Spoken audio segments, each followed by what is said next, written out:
hush. On my chest, I just carry too much stuff. I done had it, enough is enough. But plus, I needed something to get my buzz. I don't own the rights to this music. But tap in. I don't own the rights to this music. This a motherfucking journey, we finna go. If I had something to lose, I swear to God, I'll probably get up and jump. Nigga, this is that raw shit. You probably see up in home. Shit, I make tell you something fishy got you with the big litter. When I told you that I wanted new management, why the fuck you go and fancy glitter? Why you catching attitude whenever I question you about all fucking percentages? I know why you been bending it in your benefit. You ride around menacing. This nigga crazy. I'm telling all of my people. You thinking all of my signals. See, he has a gambling issue. We face the cash and blows it out like casinos. Damn. When I bring up my royalties, you start avoiding me. Peace and power, family. Thank you for tuning in. We consecrating the atmosphere. Tap in. Tap in.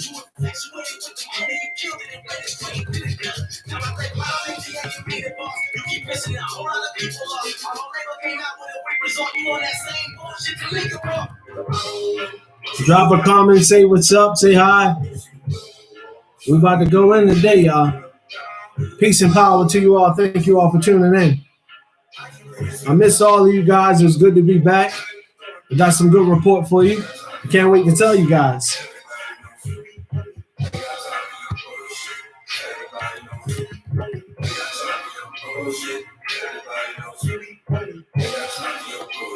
Hold up. I got some more shit to say. Yeah. It's supposed to be good volume, isn't it? Thought it was music, but all this business. But you just said fuck all you niggas. You garnished the brand, you started the fuck all you fitness. I really think I was portraying something with really ain't. I was supposed to be here when you went out and fight with a shake weight, trying to be really blatant. Nigga, thanks. No way nobody trying to lift weights. We just want to hit up the studio with this rap and do songs, but you don't understand that you're a hip hop. You a lame ass nigga that has the crew knows. You away, Jerry Heller, scary fella. I hate your fucking name, every letter. Peace and power, family. Thank you all for tuning in.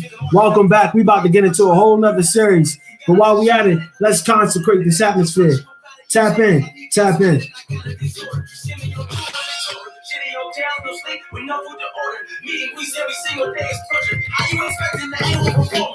time something wrong, it's the same thing. Blah, blah, blah, blah, you just blame me. Then you jump up and claim me. Now they both thinking I'm crazy. I'm doing this on the day. You bring me till it breaks me. I won't let you take a break me. You brain dizzy, writers go replace me. Shady. What are your fucking motives, Dane? Let's talk about it.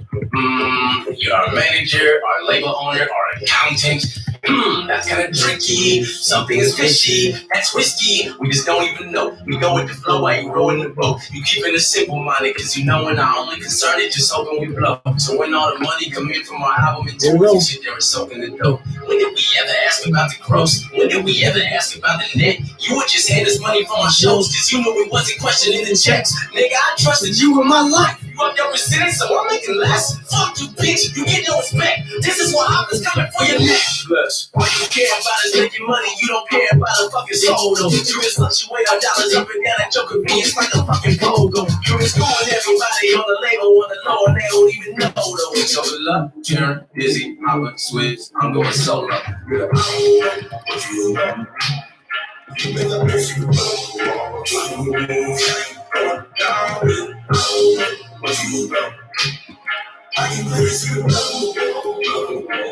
Peace and power, family. We're gonna get started in just a second.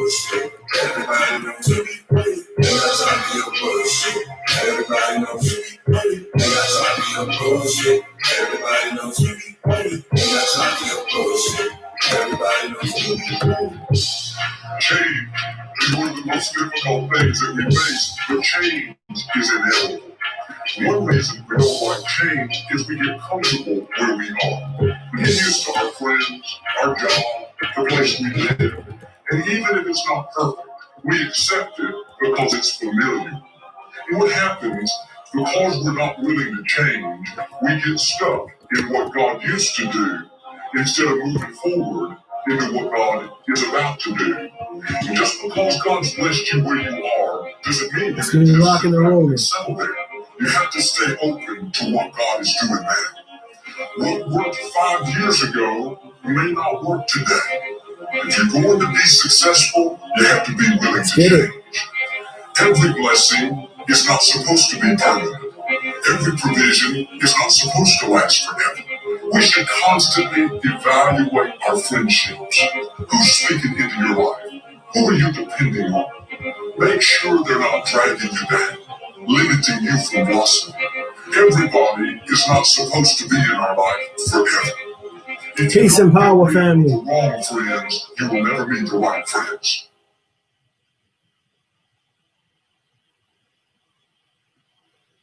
Peace and power to you all, family. What up, what up, what up? It's your boy, Nicholas Mason, coming to you with the evening legislation solely for your mental edification. Let's drop this down. Man, first of all, let me give you an update. God is so good. God been moving in my midst. God been doing many great things. I've been able to travel here and there, to and fro far, and to learn and to grow.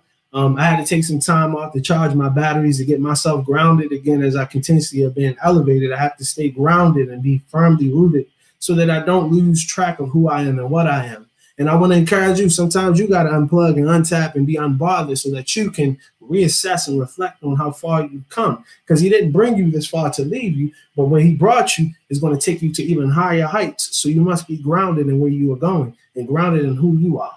But that's what I had to do. That's just a little bit about me. But today, we talked about What a Word Wednesday. Today is What a Word Wednesday. And today's word that we have, if you checked out my story on Instagram or Facebook Live, I think each and every one of you guys who tune in every day and watch my stories and watch my feed, and you get to see the expansion of growth and the light that I share. And I just want to share it unto you because maybe you can start shedding your light and we can illuminate all this darkness that we walk into. But today's word that I gave you was loquacious. Loquacious is a person who is very talkative, a person who talks a good game.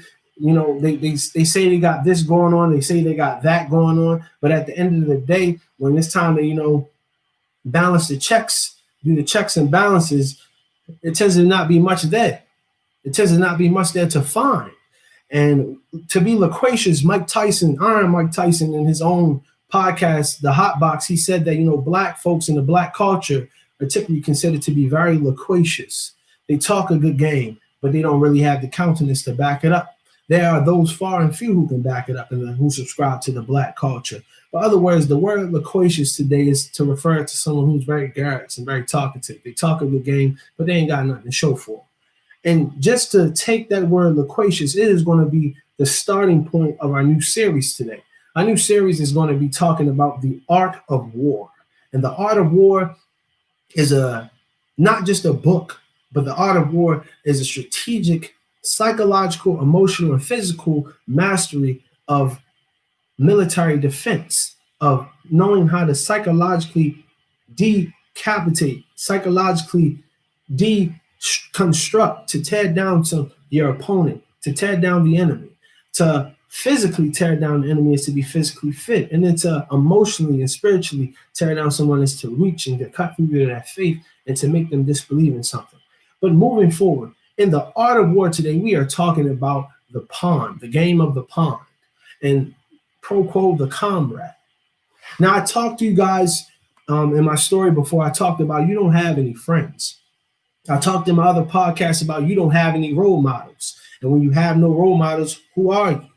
Well, I also talked to you guys about playing chess and not checkers, and how Donald Trump has been playing chess and not checkers. And in the same token that Donald Trump has been playing chess and not checkers, watch and see what happens. This guy will be reelected.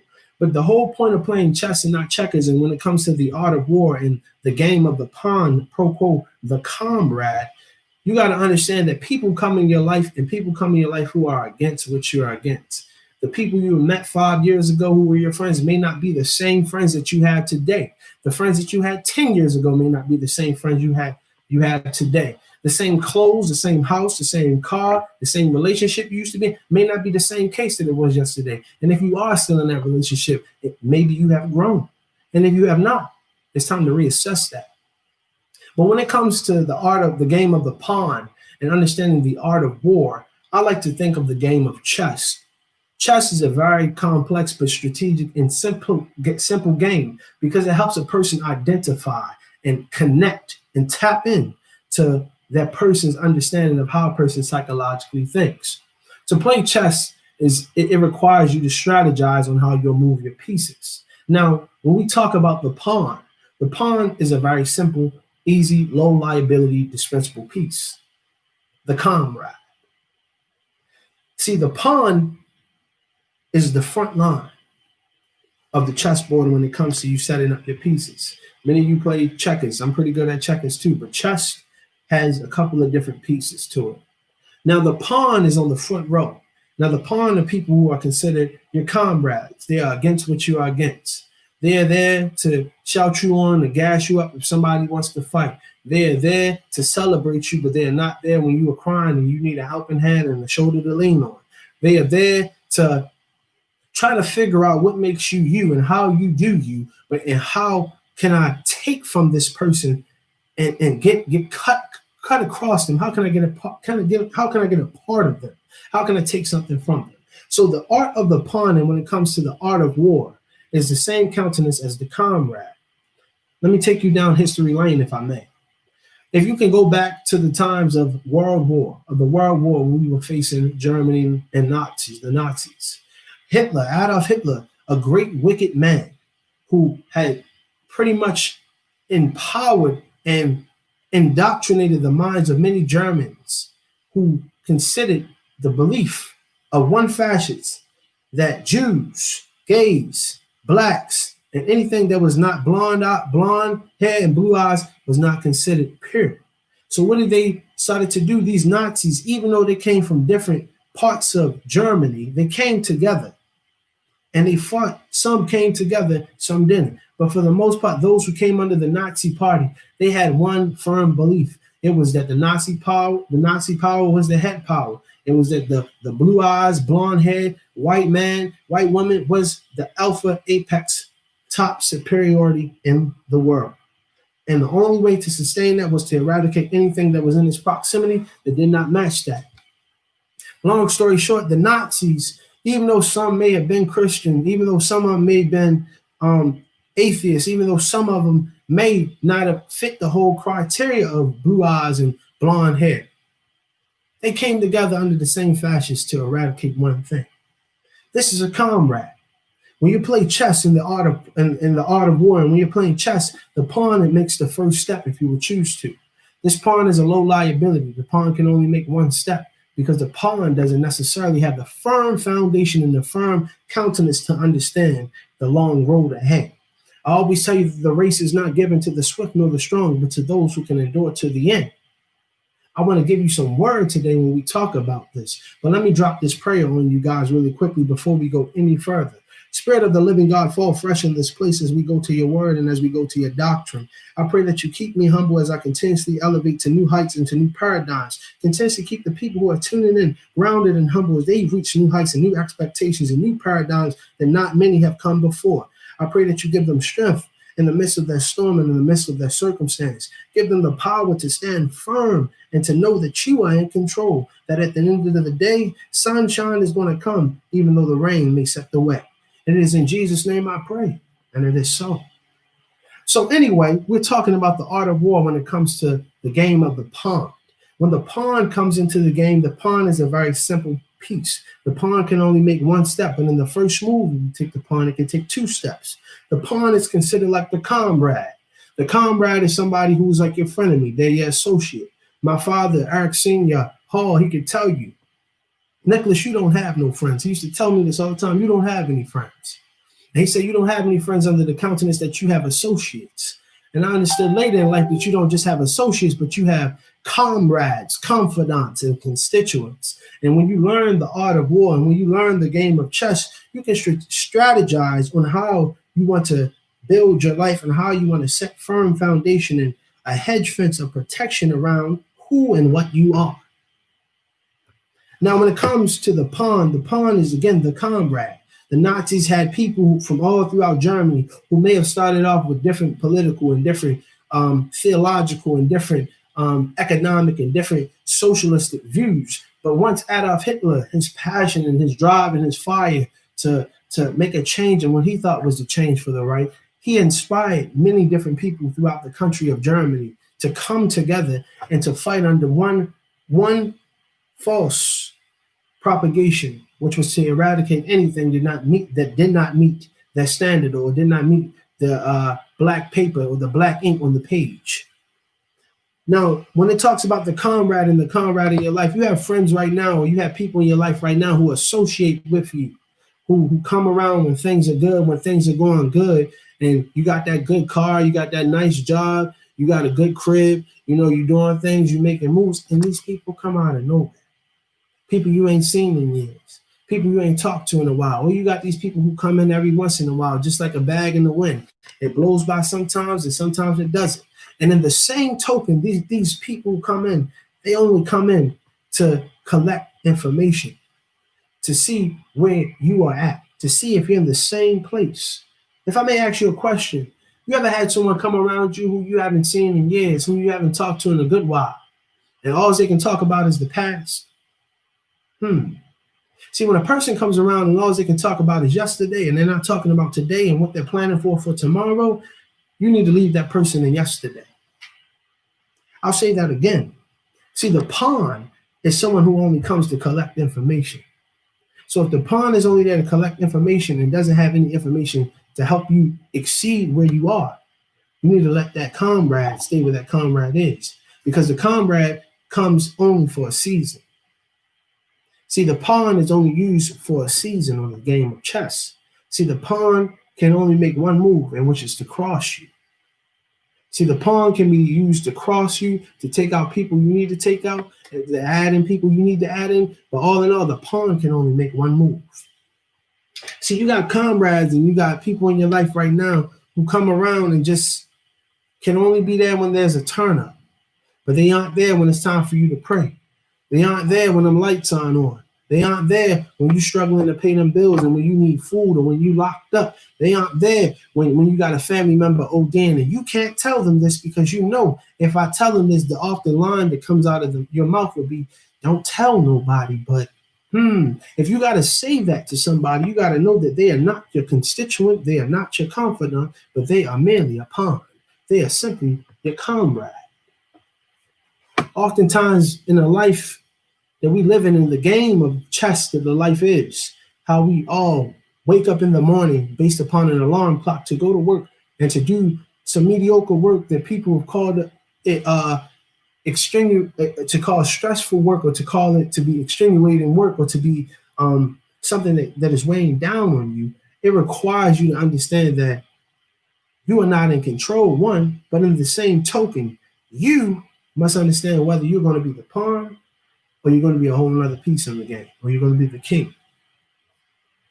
See, the pawn in your life is your co-workers. The pawn in your life is that friend you may meet, your drinking buddy. That pawn in your life may be your smoking buddy. That pawn in your life may be that friend you only talk about and you want to gossip with on the phone. These people don't add to your life, they take from your life. They want to see what you got going on, and then they want to tell you about what happened in the past. What you got to keep true to yourself is you got to understand that pawns play a simple part. They play a simple part in being eradicated. They are low liability type of people in your life. Low liability type of people in your life are people who you won't remember in 5 years, who you won't remember in 10 years. Hell, you might even not remember them tomorrow. But what you got to understand is you got to know who you are on your board. And if you got too many comrades around you and you don't have you don't got enough people pouring into you, you don't got enough people breaking bread unto you, you don't got enough people speaking over you and encouraging you, then you ought to think about changing your circle. You ought to think about raising your circumstance. If I could, I want to tell you about 2 Samuel's chapter 11 and 12. It talks about David, King David. Now, King David, it was in the springtime. This is during the time it says in the Bible. It happened in the spring of the year, at the time when the kings were out in battle, and David sent Joab and his servants with him and all of Israel, and they destroyed the people of Ammon and besieged Rabbah. But David remained in Jerusalem. Now, David, here's the kicker about David. David is the king. Now, David sent his pawns out to go take care of his dirty work. Now, this is strategic. I'll give you an example of another king. Donald Trump is the pharaoh over here in what we call America. And because Donald Trump is the pharaoh over here, he sends out his minions, his lawyers, his assistants, a part of his administration, to speak on his behalf, to speak on behalf of minuscule things that don't weigh that much of a measure to what he has on the bigger grand scale. When you look at Putin, when you look at Kim Jong-un, when you look at any leader, whether it be on a municipal level, let's look at your general manager, let's look at your manager, let's look at your school teachers, let's look at the principal. They give direction, they give order. God made the man the head and not the tail, a lender and not a borrower, above and not beneath. And what I want to tell you is, in your house, your parents are supposed to be the head. And because they are the head, they give direction to you. So that soon, once you have learned enough, you too can grow up to be the head of your life. Excuse me. With the pawn is a comrade who doesn't weigh much of the measure in your life. And because they don't weigh much of the measure in your life, you yourself must understand who they are. You must go through your wilderness period. The Bible says, yea, though I walk through the valley of the shadow of death, I will fear no evil, for he is with me, thy rod and thy staff, they comfort me. See, you got to go through some dark nights. You got to go through some struggling. You got to go through some stress. And this will teach you the measure of who is a comrade, who is just simply there just to be there for a season, and who is there for the long haul, who is there for the long road ahead, who is there for the crying nights, who is there for the headaches and the health problems and the failed jobs and the failed relationships. You got to understand who is the pawn and who is the comrade and who is the confidant and who is the constituent in your life. And if you get it twisted, you yourself will become twisted. You yourself will become lost in the sauce, as I said. See, the comrade is like it goes in 2 Samuel 11 and 12. It talks about how David was having battle. He was at battle, and he sent one of his great generals, Job. And Job was with his servants, and they sent out to go take over this new land in Rabbah. And then after David had conquered this new land, he received word. But while David was chilling back home, David went out on his balcony and seen this bad John. Now this bad John that he seen, her name was Bathsheba. Bathsheba was a bad mama jamma. I'm talking about cocoa butter skin, got the curly froze with the curls, got the little cinnamon brown swirls on the hips, lips, and fingertips. How you doing? Bang, bang. Uriah had it going on, and she was bathing in the heat of the sun of Israel. My God, it was a blessing to look upon her grace. And David could not hold himself back. David said, who is this woman over here? And his servant told him, that is Uriah's wife. Uriah is one of the soldiers. Uriah is merely a comrade who stands up and believes in what you believe in, your grace. And he has gone to battle to fight on your behalf. And David thought to himself, David said, Uriah is at battle. Okay. David said, all right, she right here, he at battle. She right here, he at battle. Shit. Yo, tell Bathsheba to come on up here. Let me show her something, man. We about to put on the flat. We about to put on the projector theater style. Pop a little Bel Air up in here. She can have a little Henny with the little cranberry on the side, what it is. You know what I'm saying? David seduced Bathsheba, and then he laid with her and then impregnated her. But the story's not over there. After David had laid with her and then found out that she was pregnant, he called for Uriah, one of his soldiers, one of the king's soldiers. Called Uriah and had small talk with him. And after he had small talk with Uriah, Uriah was sent out to battle. He was sent back to go prepare to go back to battle. Long story short, after Uriah went back to battle, David had sent word to make sure the man was killed. The moral of the story I wanted to get to you guys, and God didn't find that to be so well, it talks about in 2 Samuel at the end of it. It talks about it was not pleasing in the Lord's eyes in 11 and 26 in 2 Samuel. The point I want to make about this is David knew who he was. David knew his position and his power. He knew his countenance. He knew who he was in the position and the part he played. Uriah knew the position and part he played, but he didn't also understand and overstand the position in which he played with his wife and how his wife could have that effect on a man of that stature. There are people in your life, and you are the person in your life. You ought to be the person in your life who sets boundaries, who sets firm foundation and understanding who is for you and who is against you, and who is willing to fight for you and who is willing to be there when things get tough. See, there's some people who want to ride with you when things look good. There's some people who want to be there when the bottles are popping and the shorties is out here and the drugs is going around and it's a big festivity. It's a great celebration. But what happens when the lights are gone and the cameras are gone and nobody's there, nobody's tuning in? Is that same person who was there to celebrate you, are they there with you when you're having to send somebody home to be with the Lord? Are they there with you when you're in the hospital laying on your deathbed? Are they there with you when your house gets foreclosed? Are they there with you? And if they are not, you need to reassess your board. Play chess and not checkers. See, Uriah, so proud to fight for his country of Israel. And the point I didn't make is he was fighting for the pride in which they had sought after. And the Bible talks about in 2 Samuel. Uriah was fighting to get the Ark of the Covenant. And they had just received the Ark of the Covenant in their proximity. They had the Ark of the Covenant in their company, pretty much. Now Uriah said, I want to go out and finish the job.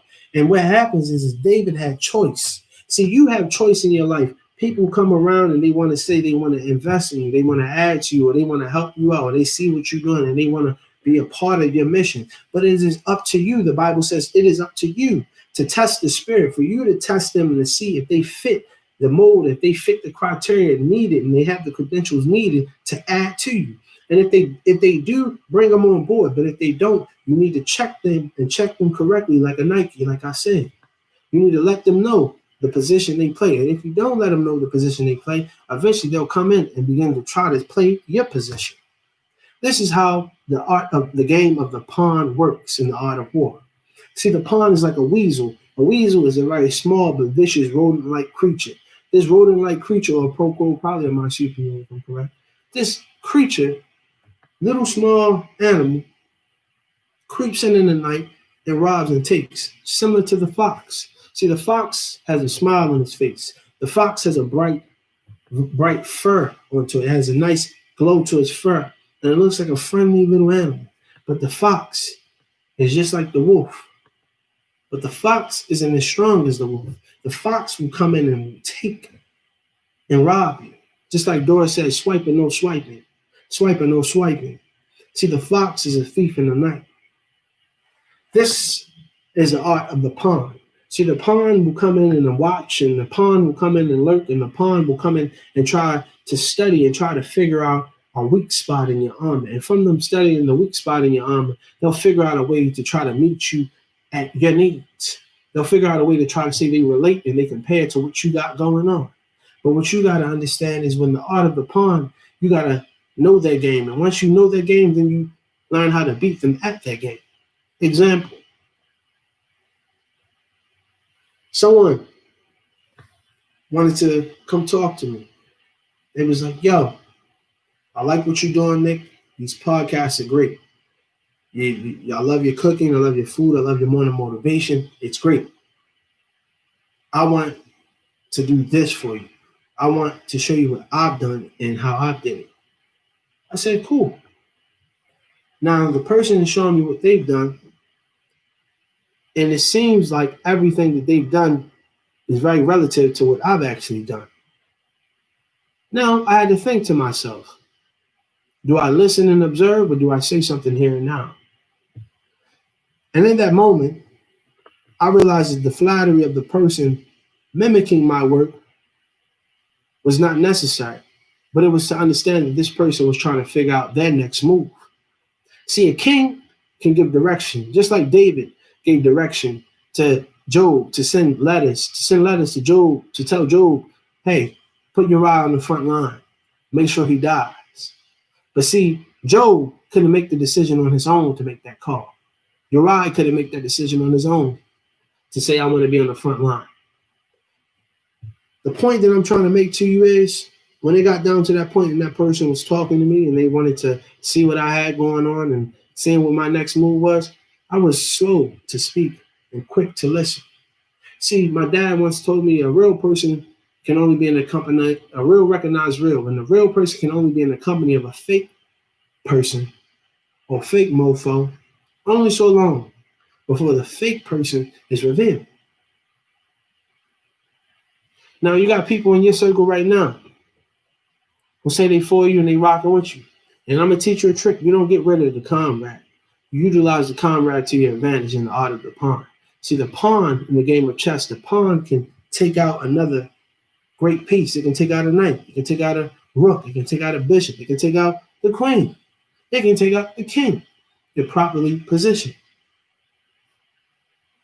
But if you don't understand the art of the pawn and the game of the pawn, pro quo your comrade, your pawn will take you out. So, family, understand that when it comes to the art of war and how we play to conquer our life and how we play to get to the next level and how we play to continue to elevate to new heights and to set new records and to set new achievements and to reach to the next mark and the higher mark, you must first understand who's the pawn, who are your comrades, who are simply there to be against what you're against. Who are they? What part do they play in your life? Are they adding to it? And if they aren't adding to it, you need to reassess them and how you communicate with them. I'm not going to say too much more, family. I just wanted to leave y'all with that. Peace and power to you all. Until next time, don't be humble. Oh, don't be humble. Be great. Nobody trying to lift weights. We just want to hit up the studio with this rap and do shows, but you don't understand the culture of hip hop. You a lame ass nigga, name half the cool nose. New age Jerry Heller, scary fella. I hate your fucking name, every letter. I'm very fella. Acting like an ordinary heifer, I'ma take you to the mortuary dress up. We gave you our trust, and you had us cornered. You got us a shitty label, deal with one. And if I confront you about it, you tell me I